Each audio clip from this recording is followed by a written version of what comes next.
Astronaut Scott Kelly spent a year aboard the International Space Station, a bold mission that ended in March of 2016.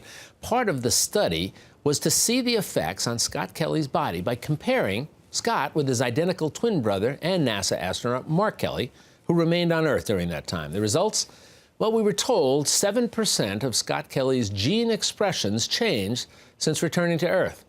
But for those of us who are not rocket scientists, that took on a new, somewhat exaggerated and confusing meaning. New questions about whether Scott Kelly's DNA could have been changed and what would this mean for future astronauts going into space. The bottom line, could this indeed mean, as was suggested, that they are no longer quite identical twins? So what actually happened up there in space? Well, here to sort it out, former NASA astronaut, the senior advisor for space programs at the Intrepid Museum in New York, Michael Massimino. Mike, nice to have you here with us. Thanks for having me. Pleasure to be here. All right. I think it's fair to say that there was some confusing reporting done about this. I think there was some confusion in the part of NASA's statements in terms of not making it clear to those of us, as I said, who are not rocket scientists, what this is all about. What was the cause of this confusion?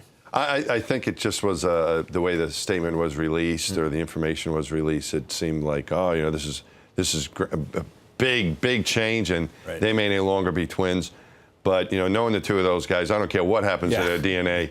Those guys will forever be brothers, best friends. I've talked to both of those guys. You're right. Nothing is going to change that. You know, I don't care what happened to them. Right. But from a scientific standpoint, I think that was a misinterpretation of whatever that statement was. I don't think NASA tried to lead people in the wrong direction, or anyone did. But it sounded like an interesting piece, and it was a bit misinterpreted, I guess, and exaggerated. But from the perspective of my profession, people saw a 7% change in gene expressions.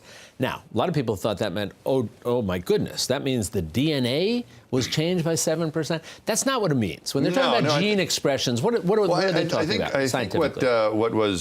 What they found from it, and I think overall the twin study, the value of it seems up right now from what they're looking at, was that it put NASA in a position where they wanted to study the changes in the human body from a molecular level.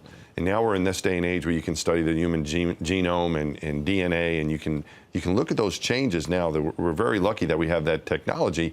NASA had looked at changes in astronauts by looking at other things in the past, and this was a new thing for them. So we'd always try to measure things like bone loss and muscle atrophy and changes in vision and hearing and anything you would normally measure. I guess traditionally when you get a physical, NASA was able to look at those, plus other things. Fairly easily measured. But they would do more things that would test our balance and our orthostatic pressure tolerance. Put you on your back, see if you could stand up, how well you could do that, with your balance, how that was affected. Because you go through changes in zero gravity, primarily things like in your inner ear.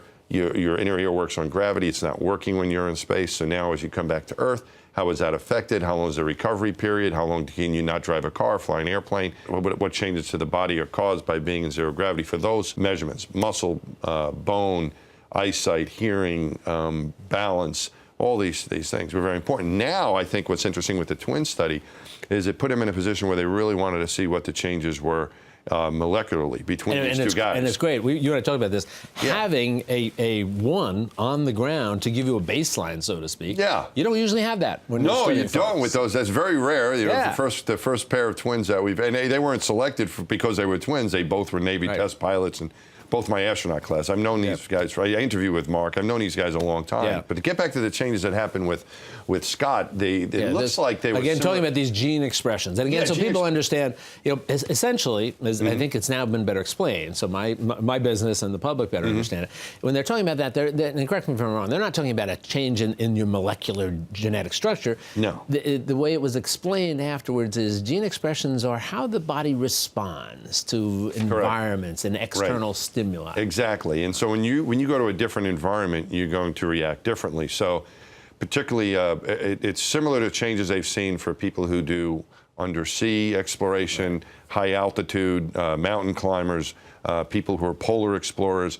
So these are different. Being in a different environment because it's a different environment can change the way this gene expression takes place at the molecular level. So what happened to Scott, if you look at the changes, the different environment he was in and the changes that it caused, well, these factors that were different about what he was experiencing for that year in space were changes in oxygen levels, carbon dioxide levels, zero gravity, radiation, and so on. The space environment is much different, plus the stress level as well, being away from home and so on.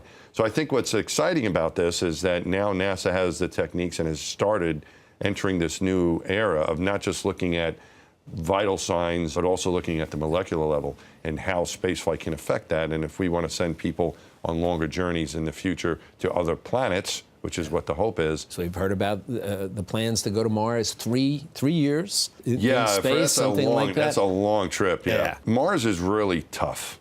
It's really tough to get people there, and that's why we haven't done that yet. Yeah. I think what's more likely as our next step for exploration after we're finished with the space station is to go to the moon. But not just go back for a quick visit and do some sampling like we did back in the late 60s and early 70s, but to go back and establish some sort of settlement, some sort of base. And I think by doing that, and getting that experience on the moon, I think we'll be able to get to Mars a lot quicker. Well, it's all fascinating, Mike Massimino. It's always a pleasure to have thanks, you here. We yeah, always appreciate understand it. things better when we get a chance to chat with you. Well, I learn a lot here too, so thanks. Good. All right, Mike, you be well. Thanks for having me. Take care.